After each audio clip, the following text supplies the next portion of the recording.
Hello students, today we'll start our new prose named Decolonizing the Mind, written by Ngugi Wa Thiong. Ngugi Wa Thiong was a African writer. He was born in Kenya and into a peasant family. He was educated there.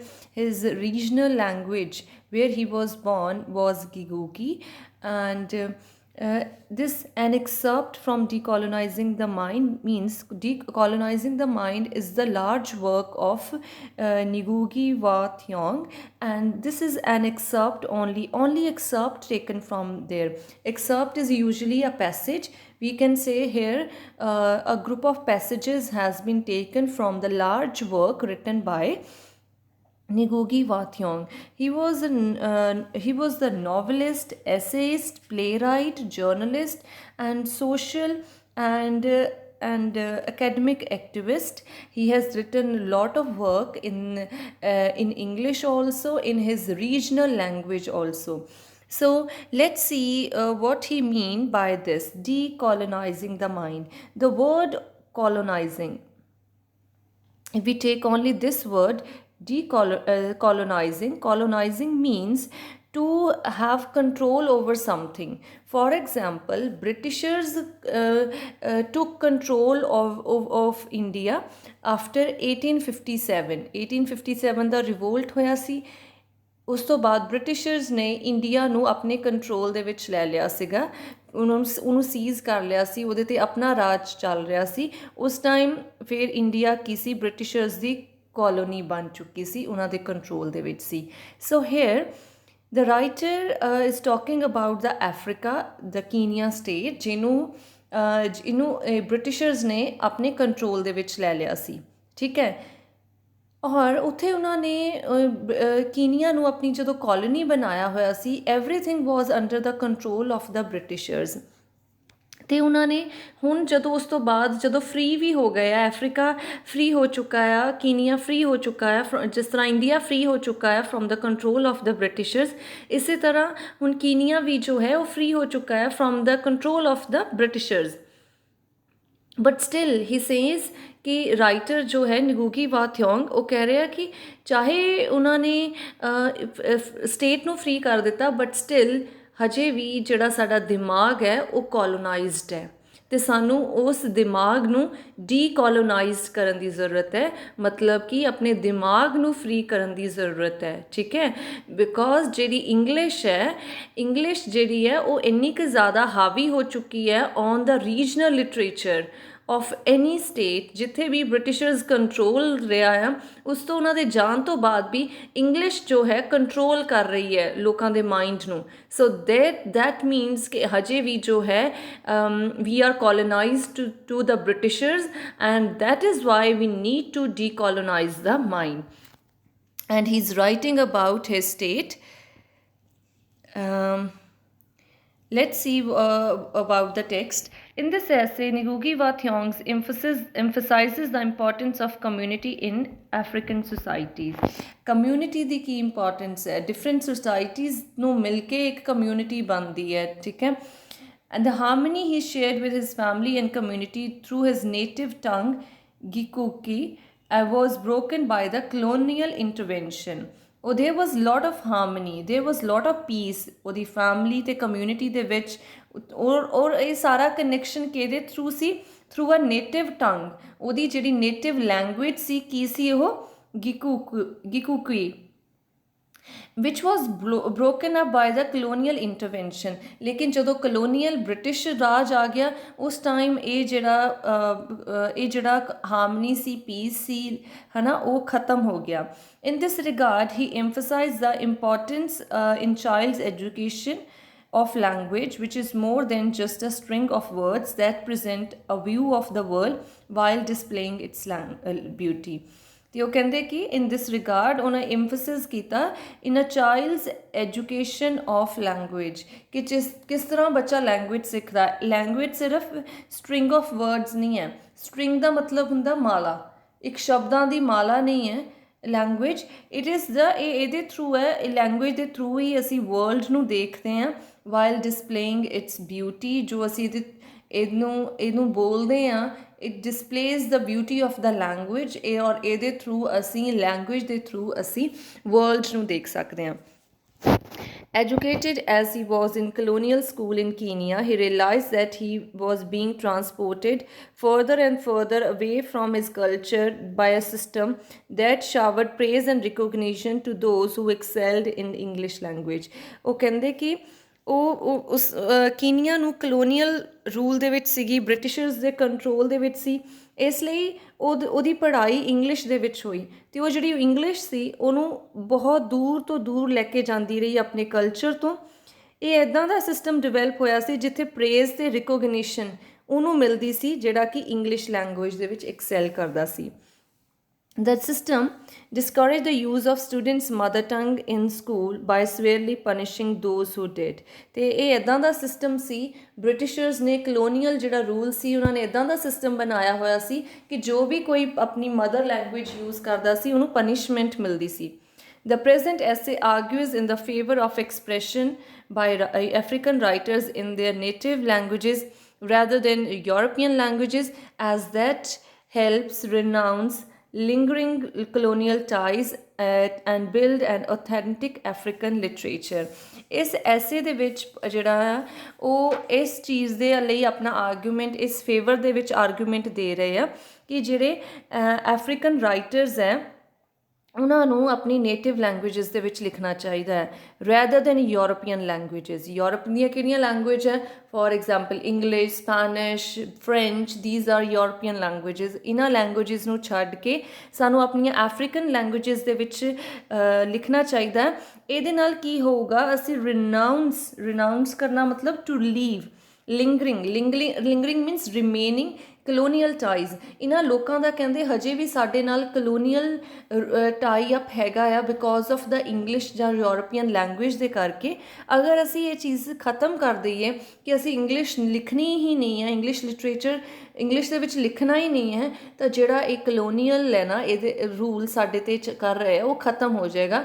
ਸਾਡਾ mind automatically ਡੀਕੋਲੋਨਾਈਜ਼ ਹੋ ਜਾਏਗਾ ਔਰ ਸਾਡਾ ਆਪਣਾ ਦੇਸ਼ ਦਾ authentic real African literature ਤਿਆਰ ਹੋਏਗਾ।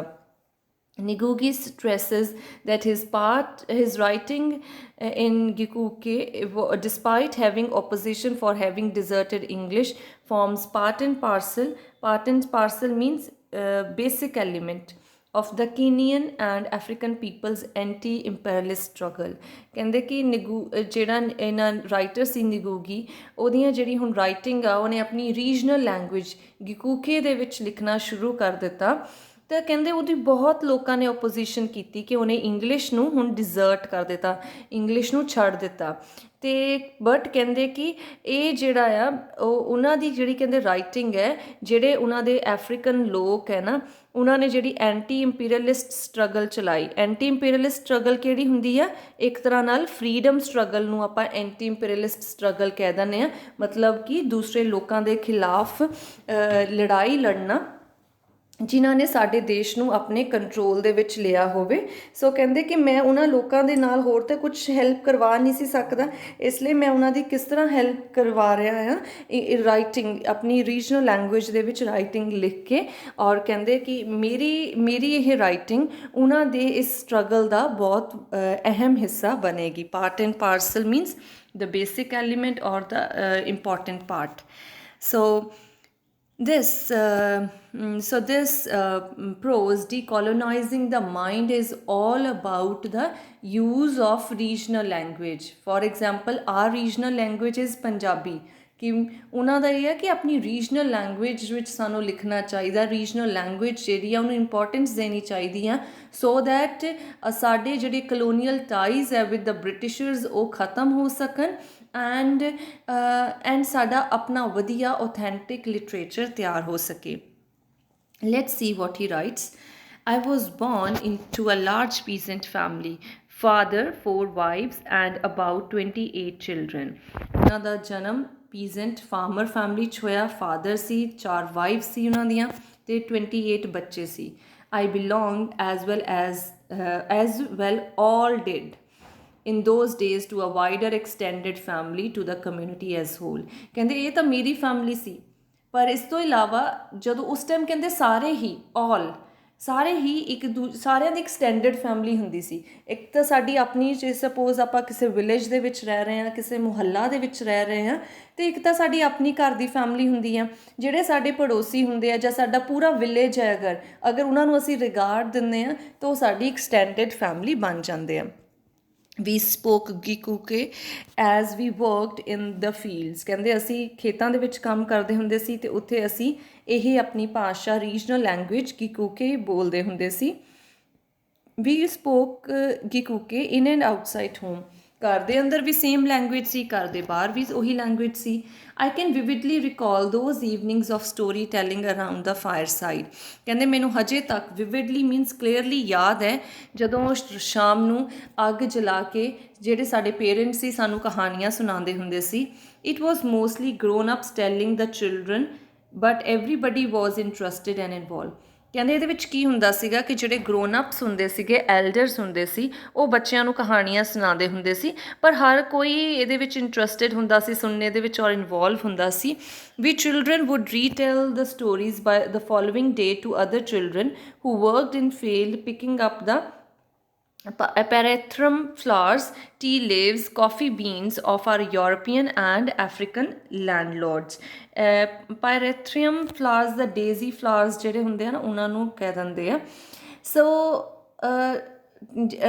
ਇਹਦੇ ਵਿੱਚ ਕਹਿੰਦੇ ਅਸੀਂ ਜਿਹੜੇ ਬੱਚੇ ਹੁੰਦੇ ਸੀਗੇ ਨਾ, ਪਹਿਲਾਂ ਤਾਂ ਆਪਣੇ ਗਰੋਨ ਅਪਸ ਤੋਂ, ਐਲਡਰਸ ਤੋਂ ਸਟੋਰੀ ਸੁਣਦੇ ਹੁੰਦੇ ਸੀ, ਦੂਸਰੇ ਦਿਨ ਜਾ ਕੇ ਅਸੀਂ ਖੇਤਾਂ ਦੇ ਵਿੱਚ ਦੂਸਰੇ ਬੱਚਿਆਂ ਨੂੰ ਉਹੀ ਸੇਮ ਸਟੋਰੀ ਸੁਣਾਉਂਦੇ ਹੁੰਦੇ ਸੀ। ਅਤੇ ਅਸੀਂ ਯੂਜਲੀ ਕਿਹਦੇ ਖੇਤਾਂ 'ਚ ਕੰਮ ਕਰਦੇ ਹੁੰਦੇ ਸੀ? ਯੂਰਪੀਅਨ ਐਂਡ ਐਫਰੀਕਨ ਲੈਂਡਲੋਰਡਸ ਦੇ ਖੇਤਾਂ ਦੇ ਵਿੱਚ ਕੰਮ ਕਰਦੇ ਹੁੰਦੇ ਸੀ। The stories with mostly animals as the main characters were told in Kikuke. Here, being small, weak, but full of innovative wit and cunning, was our hero. ਕਹਿੰਦੇ ਉਹ ਜਿਹੜੀਆਂ ਸਟੋਰੀ ਸੁਣਾਉਂਦੇ ਹੁੰਦੇ ਸੀ, ਜ਼ਿਆਦਾਤਰ ਉਹਦੇ ਵਿੱਚ ਮੇਨ ਕਰੈਕਟਰਸ ਕੌਣ ਹੁੰਦੇ ਸੀ? ਐਨੀਮਲਸ ਹੁੰਦੇ ਸੀਗੇ, ਔਰ ਜਿਹੜੀਆਂ ਉਹ ਸਟੋਰੀਜ਼ ਹੁੰਦੀਆਂ ਸੀਗੀਆਂ ਉਹਨਾਂ ਦੀ ਆਪਣੀ ਰੀਜਨਲ ਲੈਂਗੁਏਜ ਗੀਕੂਕੇ ਦੇ ਵਿੱਚ ਹੀ ਸੁਣਾਈਆਂ ਜਾਂਦੀਆਂ ਸੀ। ਕਹਿੰਦੇ ਸਾਡਾ ਹੀਰੋ ਕੌਣ ਹੁੰਦਾ ਸੀ? ਹੇਅਰ, ਠੀਕ ਹੈ। ਹੇਅਰ ਕਿਹਨੂੰ ਕਹਿੰਦੇ? ਰੈਬਿਟ ਨੂੰ ਵੀ, ਰੈਬਿਟ ਨੂੰ ਹੇਅਰ ਵੀ ਕਹਿ ਦਿੰਦੇ, ਖਰਗੋਸ਼। ਉਹ ਕਹਿੰਦੇ ਸਮੋਲ ਹੁੰਦਾ ਸੀ, ਵੀਕ ਹੁੰਦਾ ਸੀ, ਬਟ ਉਹਦੇ ਕੋਲ ਵਿਟ ਮੀਨਸ ਇੰਟੈਲੀਜੈਂਸ, ਉਹਦੇ ਕੋਲ ਇੰਨਾ ਚਲਾਕ, ਕਨਿੰਗ ਮੀਨਸ ਚਲਾਕ ਹੁੰਦਾ ਸੀ, ਔਰ ਉਹਦੀ ਜਿਹੜੀ ਇੰਟੈਲੀਜੈਂਸ ਸੀ ਉਹਦੇ ਵਿੱਚ ਇੰਨੀ ਇਨੋਵੇਸ਼ਨ ਸੀ, ਇੰਨਾ ਨਇਆਪਨ ਹੁੰਦਾ ਸੀ ਉਹਦੀ ਸੋਚ ਦੇ ਵਿੱਚ ਕਿ ਉਹ ਸਾਡਾ hero C. We identified with him as he struggled against the brutes of prey like lion, leopard, hyena. ਅਤੇ ਕਹਿੰਦੇ ਕਿ ਉਹ ਸਾਡਾ ਹੀਰੋ ਸੀਗਾ, ਅਸੀਂ ਉਹਦੇ ਨਾਲ ਕਿਸ ਤਰ੍ਹਾਂ ਰਿਲੇਟ ਕਰ ਪਾਉਂਦੇ ਸੀਗੇ? ਕਿਉਂਕਿ ਉਹ ਸਟਰਗਲ ਕਰਦਾ ਹੁੰਦਾ ਸੀ ਅਗੇਂਸਟ ਦਾ ਬਰੂਟਸ ਮਤਲਬ ਵਾਇਲੈਂਸ ਆਫ ਦਾ ਪ੍ਰੇ, ਜਿਹੜੇ ਉਹਨੂੰ ਸ਼ਿਕਾਰ ਕਰਨ ਆਉਂਦੇ ਹੁੰਦੇ ਸੀ। For example lion, leopard, hyena, these are the wild animals. ਅਤੇ ਵਾਈਲਡ ਐਨੀਮਲਸ ਜਿਹੜੇ ਹੁੰਦੇ ਆ ਉਹ ਛੋਟੇ ਐਨੀਮਲਸ ਨੂੰ ਆਪਣਾ ਸ਼ਿਕਾਰ ਬਣਾ ਲੈਂਦੇ। ਪ੍ਰੇ ਦਾ ਮਤਲਬ ਹੁੰਦਾ ਸ਼ਿਕਾਰ ਬਣਾਉਣਾ, ਅਤੇ ਉਸ ਸ਼ਿਕਾਰ ਤੋਂ ਉਹਨਾਂ ਤੋਂ ਕਿਸ ਤਰ੍ਹਾਂ ਬਚਦਾ ਹੁੰਦਾ ਸੀ ਅਤੇ ਉਹ ਕਿਸ ਤਰ੍ਹਾਂ ਸਟਰਗਲ ਕਰਦਾ ਹੁੰਦਾ ਸੀ, ਇਸ ਲਈ ਕਹਿੰਦੇ ਉਹ ਸਾਡਾ ਹੀਰੋ ਸੀ here. His victories were our victories and we learn their struggle against hostile nature, drought, rain, sun, wind. A confrontation offer forcing them to search for forms of cooperation. ਕਹਿੰਦੇ ਕਿ ਅਸੀਂ ਉਹ ਜਦੋਂ ਜਿੱਤਦਾ ਸੀ ਸਾਨੂੰ ਲੱਗਦਾ ਸੀ ਸਾਡੀ ਜਿੱਤ ਹੋਈ ਆ। And we learned that struggle against hostile nature, ਕਈ ਵਾਰ ਕਹਿੰਦੇ ਕਿ ਜਿਹੜੀ ਨੇਚਰ ਹੈ ਉਹ ਵੀ ਕਈ ਵਾਰ ਐਗਰੈਸਿਵ ਹੋ ਜਾਂਦੀ ਹੈ ਨਾ, ਜਿਸ ਤਰ੍ਹਾਂ ਅਸੀਂ ਹੁਣ ਕਹਿ ਰਹੇ ਹਾਂ ਕਿ ਕਰੋਨਾ ਵਾਇਰਸ ਹੈ ਜੋ ਇਟ ਇਜ਼ ਲਾਈਕ ਕਿ ਜੋ ਨੇਚਰ ਹੈ ਉਹ ਅਗਰੈਸਿਵ ਹੋਈ ਹੈ ਵਿਦ ਦਾ ਹਿਊਮਨ ਬੀਇੰਗਸ। ਸੋ ਕਹਿੰਦੇ ਇਸ ਤਰ੍ਹਾਂ ਨੇਚਰ ਵੀ ਕਈ ਵਾਰ ਐਗਰੈਸਿਵ ਹੋ ਜਾਂਦੀ ਹੈ, ਅਤੇ ਅਸੀਂ ਉਹਨਾਂ ਤੋਂ ਸਿੱਖਿਆ ਕਿ ਉਸ ਦੇ ਅਗੇਂਸਟ ਵੀ ਅਸੀਂ ਸਟਰਗਲ ਕਰਨੀ ਹੁੰਦੀ ਹੈ। ਕਈ ਵਾਰ ਡਰੌਟ ਆ ਜਾਂਦੇ, ਸੋਕਾ ਪੈ ਜਾਂਦਾ, ਜ਼ਿਆਦਾ ਬਾਰਿਸ਼ ਹੋ ਜਾਂਦੀ ਹੈ, ਸਨ, ਵਿੰਡ। ਇੱਕ ਤਰ੍ਹਾਂ ਨਾਲ ਉਹ ਕੀ ਕਰਦੇ ਹੁੰਦੇ ਸੀ, ਉਹਦੇ ਨਾਲ ਕਨਫਰੰਟ ਕਰਦੇ ਹੁੰਦੇ ਸੀ ਨੇਚਰ ਨਾਲ। ਕਨਫਰੰਟ ਕਰਨਾ ਮਤਲਬ ਆਮਨੇ ਸਾਹਮਣੇ ਤੋਂ ਲੜਾਈ ਲੜਨਾ। often forcing them to search for forms of cooperation, ਅਤੇ ਉਹਦੇ ਨਾਲ ਫਿਰ ਉਹ ਕੀ ਕਰਦੇ ਹੁੰਦੇ ਸੀਗੇ, ਉਹ ਫੋਰਸ ਹੋ ਜਾਂਦੇ ਸੀਗੇ ਇੱਕ ਦੂਜੇ ਦੀ ਕੋਆਪਰੇਸ਼ਨ ਨਾਲ, ਇੱਕ ਦੂਸਰੇ ਦੀ ਹੈਲਪ ਨਾਲ ਨਵੀਂ ਜਗ੍ਹਾ ਲੱਭਣਾ, ਠੀਕ ਆ, ਆਪਣਾ ਖਾਣਾ ਫਾਈਂਡ ਆਊਟ ਕਰਨਾ। ਸੋ ਇਸ ਤਰ੍ਹਾਂ ਉਹਨਾਂ ਤੋਂ ਅਸੀਂ ਕਹਿੰਦੇ ਇਹ ਚੀਜ਼ਾਂ ਸਿੱਖ ਪਾ ਰਹੇ ਸੀ ਕਿ ਅਸੀਂ ਵੀ ਐਜ਼ ਏ ਸੁਸਾਇਟੀ ਸਾਨੂੰ ਇਕੱਠੇ ਹੋਣ ਦੀ ਜ਼ਰੂਰਤ ਹੈ। ਅਸੀਂ ਵੀ ਅਗਰੈਸਿਵ ਜਿਹੜੀ ਨੇਚਰ ਹੈ, ਜਿਹੜੇ ਯੂਰਪੀਅਨਸ ਹੈ ਜਾਂ ਐਫਰੀਕਨ ਲੈਂਡਲੋਰਡਸ ਹੈ, ਜ਼ਮੀਨਦਾਰ ਹੈ, ਜਿਹੜੇ ਕਿ ਐਗਰੈਸਿਵ ਹੈ, ਉਹਨਾਂ ਦੇ ਨਾਲ ਅਸੀਂ ਕੋਆਪਰੇਸ਼ਨ ਦੇ ਨਾਲ ਲੜ ਸਕਦੇ ਹਾਂ। But we were also interested in their struggles against amongst themselves, particularly between the beast and the victims of the prey. ਕਹਿੰਦੇ ਅਸੀਂ ਨੇਚਰ ਦੇ ਨਾਲ ਵੀ ਉਹ ਸਟਰਗਲ ਕਰਦੇ ਸੀਗੇ, ਪਰ ਕਹਿੰਦੇ ਸਾਨੂੰ ਉਸ ਸਟੋਰੀਜ਼ ਦੇ ਵਿੱਚ ਮਜ਼ਾ ਆਉਂਦਾ ਸੀਗਾ ਜਿਹਦੇ ਵਿੱਚ ਉਹਨਾਂ ਦੀ ਆਪਸ ਦੇ ਵਿੱਚ ਸਟਰਗਲ ਦਿਖੇ। particularly between beast ਕੌਣ ਹੁੰਦੇ ਆ? ਜੰਗਲੀ। ਐਂਡ ਵਿਕਟਿਮਸ ਆਫ ਪ੍ਰੇ, ਵਿਕਟਿਮ ਮਤਲਬ ਜਿਹੜੇ ਕਿ ਸ਼ਿਕਾਰ ਹੋ ਜਾਂਦੇ ਆ, ਹੈ ਨਾ, ਵਿਕਟਿਮ ਜਿਨ੍ਹਾਂ ਦੇ ਉੱਤੇ ਜ਼ੁਲਮ ਹੁੰਦੇ ਆ। ਪ੍ਰੇ ਮਤਲਬ ਸ਼ਿਕਾਰ ਦਾ ਸ਼ਿਕਾਰ ਦਾ ਇੱਕ ਤਰ੍ਹਾਂ ਨਾਲ ਵਿਕਟਿਮ ਬਣ ਜਾਣਾ, ਉਹਦਾ ਸ਼ਿਕਾਰ ਦੇ ਜ਼ੁਲਮ ਸਹਿਣਾ। ਅਤੇ ਕਹਿੰਦੇ ਉਹ ਫਿਰ ਬੀਸਟ ਕੌਣ ਹੁੰਦੇ ਸੀ? ਲਾਇਨ ਵਗੈਰਾ, ਹੈ ਨਾ, ਹਾਈਨਾ, ਉਹਨਾਂ ਤੋਂ ਕਿਸ ਤਰ੍ਹਾਂ ਉਹ ਬਚਦੇ ਸੀਗੇ, ਉਹ ਕਹਿੰਦੇ ਵਧੀਆ ਸੀ। These twin struggles against the nature and against other animals reflected real life struggles in human world। ਜਿਸ ਤਰ੍ਹਾਂ ਕਹਿੰਦੇ ਐਨੀਮਲਸ ਦੀ ਨੇਚਰ ਦੇ ਅਗੇਂਸਟ ਸਟਰਗਲ, ਅਦਰ ਐਨੀਮਲਸ ਦੇ ਨਾਲ ਸਟਰਗਲ, ਇਹ ਰਿਫਲੈਕਟ ਕਰਦੀ ਸੀ ਰੀਅਲ ਸਟਰਗਲਸ ਇਨ ਦਾ ਹਿਊਮਨ ਵਰਲਡ। ਹਿਊਮਨ ਵਰਲਡ ਦੇ ਨਾਲ ਵੀ ਸੇਮ ਇਹੀ ਹੋ ਰਿਹਾ ਹੈ।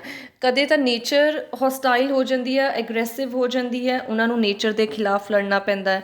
ਔਰ ਕਈ ਵਾਰ ਜਿਹੜੇ ਹਿਊਮਨ ਬੀਇੰਗਸ ਹੁੰਦੇ ਆ ਉਹ ਵੀ ਦੂਸਰੇ ਹਿਊਮਨ ਬੀਇੰਗਸ ਨੂੰ ਸ਼ਿਕਾਰ ਬਣਾਉਂਦੇ ਆ ਆਪਣਾ, just being rich and powerful. ਅਤੇ ਇਸ ਤਰ੍ਹਾਂ ਕਹਿੰਦੇ ਇਹ ਸੇਮ ਅਸੀਂ ਕਿਸ ਤਰ੍ਹਾਂ ਇਹਨਾਂ ਚੀਜ਼ਾਂ ਤੋਂ ਬਾਹਰ ਆ ਸਕਦੇ ਹਾਂ। We learned from them. Not that we neglected stories with human beings as main characters। ਕਹਿੰਦੇ ਇੱਦਾਂ ਨਹੀਂ ਸੀ ਕਿ ਸਾਡੇ ਕੋਲ ਹਿਊਮਨ ਬੀਇੰਗਸ ਦੀਆਂ ਸਟੋਰੀਜ਼ ਨਹੀਂ ਹੁੰਦੀਆਂ ਸੀ, ਸਾਡੇ ਕੋਲ human beings as main character ਵੀ ਸਟੋਰੀਜ਼ ਹੁੰਦੀਆਂ ਸੀ। There were two types of characters in human centered narratives। narratives ਦਾ ਮਤਲਬ stories.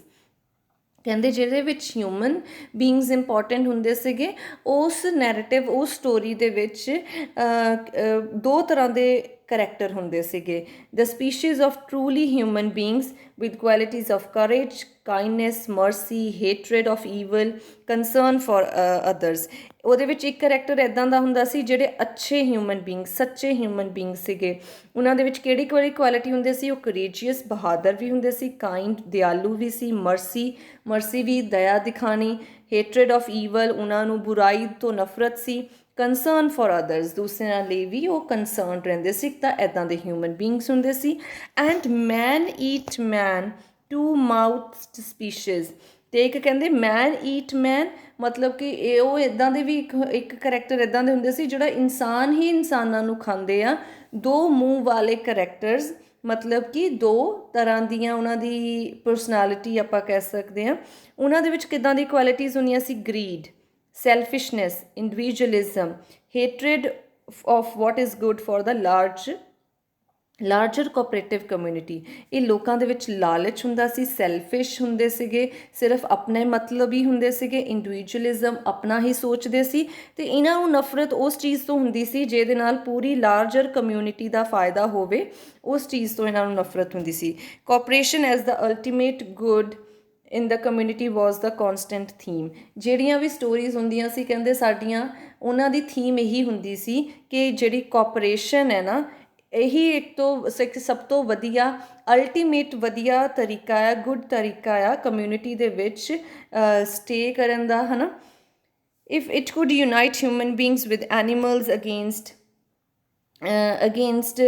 ogres and beasts of prey, as in the stories of how dove, after being fed with the castor oil seeds, was sent to fetch a smith working far away from home, whose pregnant wife was being threatened by these man-eating two-mouthed ogres।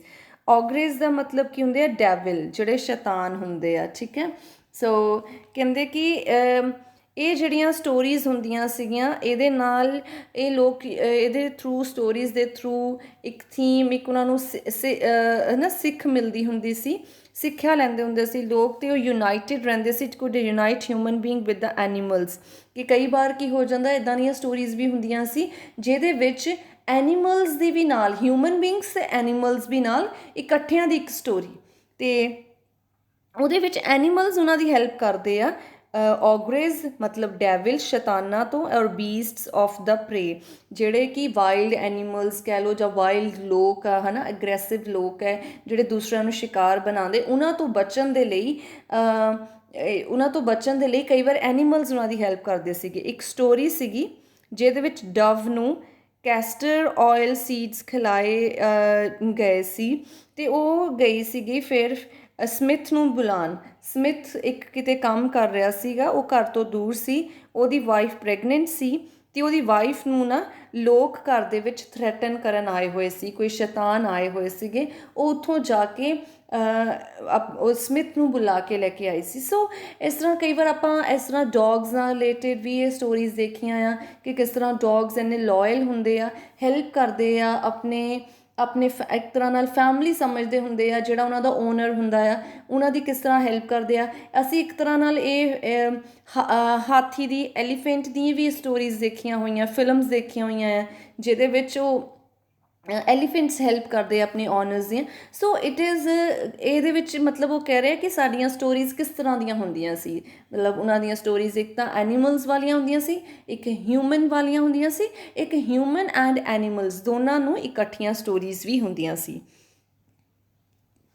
There were good and bad storytellers. A good one could tell the same story over and over again and it would always be fresh to us, the listeners. ਕਹਿੰਦੇ ਉਹ ਦੋ ਤਰ੍ਹਾਂ ਦੇ story ਟੈਲਰਸ ਹੁੰਦੇ ਸੀ, good and bed story ਟੈਲਰਸ। ਜਿਹੜੇ good story teller ਸੀ ਉਹ ਤਾਂ same story ਚਾਹੇ ਜਿੰਨੀ ਵਾਰ ਵੀ ਮਰਜ਼ੀ ਸੁਣਾ ਲੈਣ, ਇੱਦਾਂ ਲੱਗਦੀ ਸੀ ਕਿ ਫਰੈਸ਼ ਹੈ। He or she could tell a story told by someone else and make it alive and dramatic.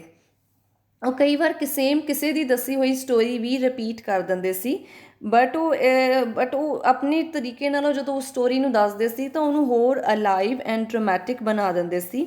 The difference really were in the use of words, images and inflection ਮਤਲਬ ਆਵਾਜ਼ ਦੇ ਵਿੱਚ ਚੇਂਜ ਲੈ ਕੇ ਆਉਣਾ, of voices to affect different tones। ਅਤੇ ਇਹਨਾਂ ਦੇ ਫਰਕ ਕੀ ਹੁੰਦਾ ਸੀਗਾ ਕਿ ਇਹ ਲੋਕ ਜਿਹੜੇ ਹੁੰਦੇ ਸੀ ਬਹੁਤ ਵਧੀਆ ਸ਼ਬਦਾਂ ਦਾ ਯੂਜ਼ ਕਰਦੇ ਹੁੰਦੇ ਸੀ, ਇਮੇਜਿਸ ਦਾ ਯੂਜ਼ ਕਰਦੇ ਹੁੰਦੇ ਸੀ ਔਰ ਆਪਣੀ ਆਵਾਜ਼ ਬਦਲ ਲੈਂਦੇ ਸੀਗੇ ਅਲੱਗ-ਅਲੱਗ ਕਰੈਕਟਰਸ ਦੇ ਲਈ।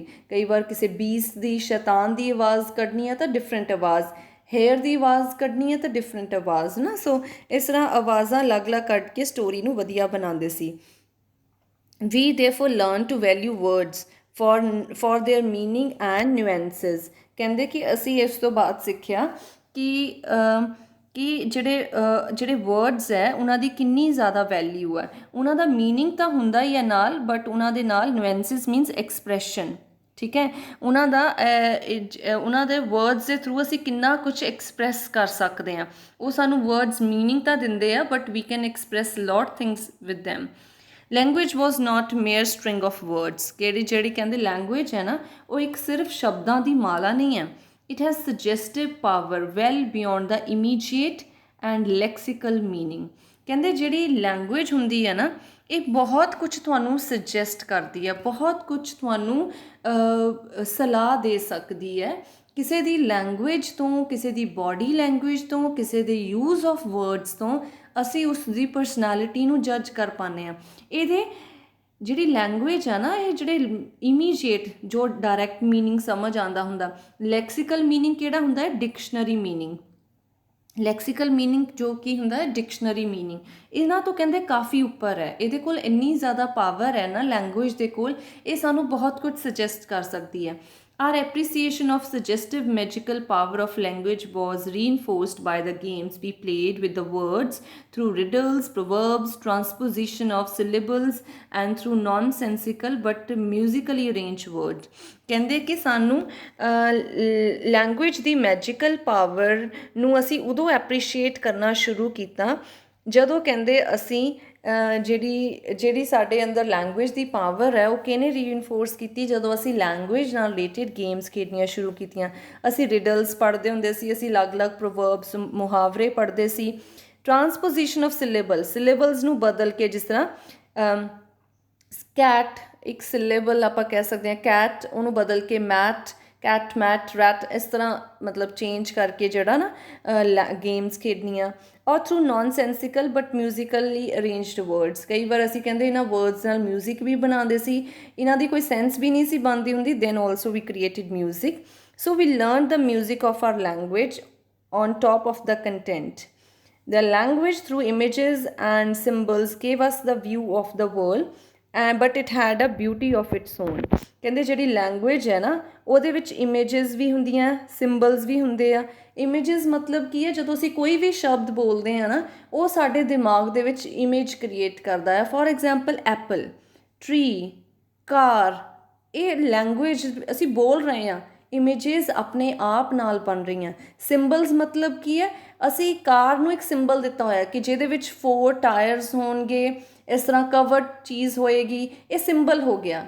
ਸੋ ਜਿਹੜੀ ਲੈਂਗੁਏਜ ਹੈ ਇਹ ਸਾਨੂੰ ਨਾ ਆਪਣੇ ਇਮੇਜਿਸ ਐਂਡ ਸਿੰਬਲਸ ਦੇ through gave us a view of the world but it had beauty of its own. ਇਹ ਸਾਨੂੰ ਇਹਦੇ ਨਾਲ ਅਸੀਂ ਦੁਨੀਆ ਤਾਂ ਦੇਖ ਪਾਉਂਦੇ ਹਾਂ, ਲੈਂਗੁਏਜ ਦੇ ਨਾਲ ਹੀ ਦੁਨੀਆ ਦੇਖ ਪਾਉਂਦੇ ਹਾਂ ਅਸੀਂ, ਕਿਉਂਕਿ ਸਾਨੂੰ ਵਰਲਡ ਜਿਹੜੀ ਦੁਨੀਆ ਸਮਝ ਕਿੱਦਾਂ ਆਉਂਦੀ ਹੈ, ਕਿਉਂਕਿ ਕੁਛ ਨਾ ਕੁਛ ਨਾਮ ਹੈ ਹਰ ਚੀਜ਼ ਦਾ, ਅਤੇ ਉਹਦੇ ਨਾਲ ਅਸੀਂ ਰਿਲੇਟ ਕਰ ਪਾਉਂਦੇ ਹਾਂ, ਸਮਝ ਪਾਉਂਦੇ ਹਾਂ। ਸੋ ਇਸ ਤਰ੍ਹਾਂ ਅਸੀਂ ਜਿਹੜੀ ਦੁਨੀਆ ਆ ਉਹ ਸ਼ਬਦਾਂ ਦੇ ਨਾਲ ਵੀ, ਲੈਂਗੁਏਜ ਦੇ ਨਾਲ ਵੀ ਦੇਖਦੇ ਹਾਂ।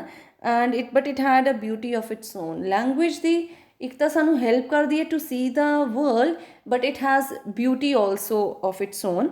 The home and the field were then our pre-primary school.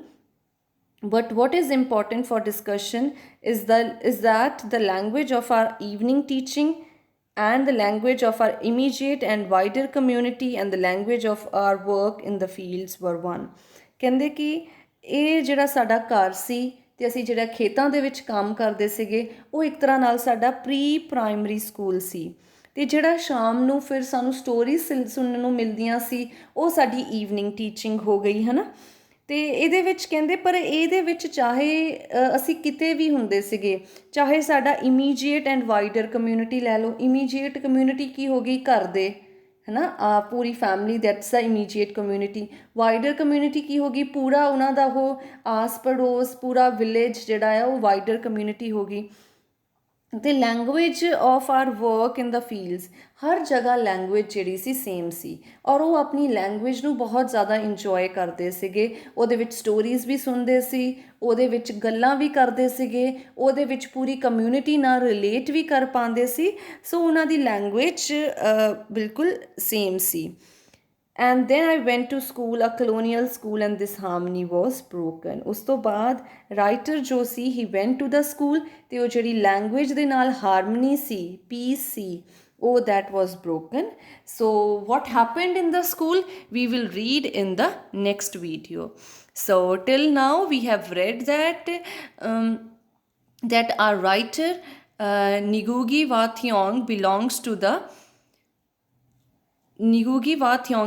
to the Kenya state of Africa. He was born in a peasant family and he used to learn a lot of stories from his family and his community members in his own language, that is Gikuke. He was used to read the stories of the animals and human characters also. He said there were good and bad storytellers. Then he said that language was very important. Language was very important for them because it related them to the wider community, and language they gave them the beauty.